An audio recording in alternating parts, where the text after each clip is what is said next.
Hi there, and thanks for joining me on another quick video. Today I want to talk about providing visible feedback, and when I'm saying visible, I mean across the whole team and not specifically for that person that should be getting that feedback. What? What am I talking about? Let's start with a few examples. First of all, there's negative feedback about something that shouldn't have happened. For example, I had a client where there was this very gifted senior engineer that everyone knew across the organization and liked, except for the fact that he had a tendency to every once in a while act out and lash out against someone in the organization, whoever that might have been. And that came even close to verbal abuse, and people across the organization, everyone knew about it, everyone knew that the VP was aware of it, and yet because they didn't see any public discussion of it coming from management, what they ended up understanding was that this is something that the VP was condoning. It was okay for that person to do it. And now he wasn't condoning it, and he was very much not okay with it. But what he did ended up being simply coaching and talking to that specific engineer behind closed doors and trying to help him overcome those issues. But because no one in the organization was aware of it, what they ended up understanding was that's being okay. And you, in those situations, need to make sure that it's not encapsulated to your one-on-ones. All right, you have to talk with that specific person before you do it, but make sure that everyone knows. All right, I'm not talking about putting them in the middle of a conference room, having the whole team throw tomatoes at them and ringing a bell saying shame, shame, shame. All right, that's not what I'm talking about. But for example, you could have just if you have made and sent an email apologizing to the last, I don't know, two people that were verbally abused, you can count on that email being forwarded or discussed or whatever, so that people in the organization would have known that something is being done. Right? You don't have to do it publicly in the general channel on Slack, but you do need to do something that people get the word out. And on the other hand, you've got positive feedback that I'm assuming you're not doing enough, right? Too many VPs and CTOs miss out on the chance to celebrate, all right?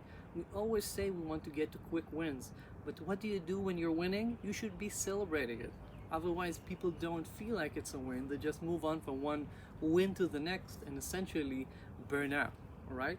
And they don't know what's the way of making you very, very happy, all right? What's the way to move forward in the organization? How can I be one of the high achievers in the organization? And the way to do that is basically to provide the positive feedback that you need to be providing anyway in a way that's publicly visible. Again, for example, when someone sends out an email about some win they did, I don't know, whatever that is, instead of just replying directly to them, how about replying to all with a congratulations and a nice GIF, right?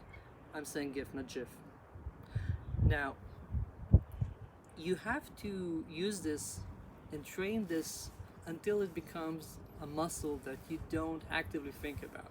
You should be very, very lax with your positive feedback. Whenever you see something that's good, you should be making sure that everyone knows you're happy about it, right? I don't think that it devalues your positive feedback. I think that it makes people happy and understand what is expected of them. So you can freely use happy emojis on Slack whenever someone does something you're proud of. You can make sure that you send out emails congratulating teams on successes and whatever. Just make sure that it's visible, that people are aware.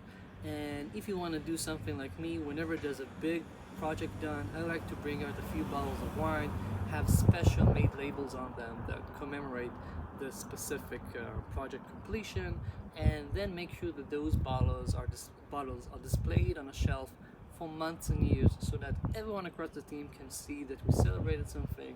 And I actually have a bunch of clients come and tell me, I'm waiting for the point where we get to have another bottle. That's a big win, all right?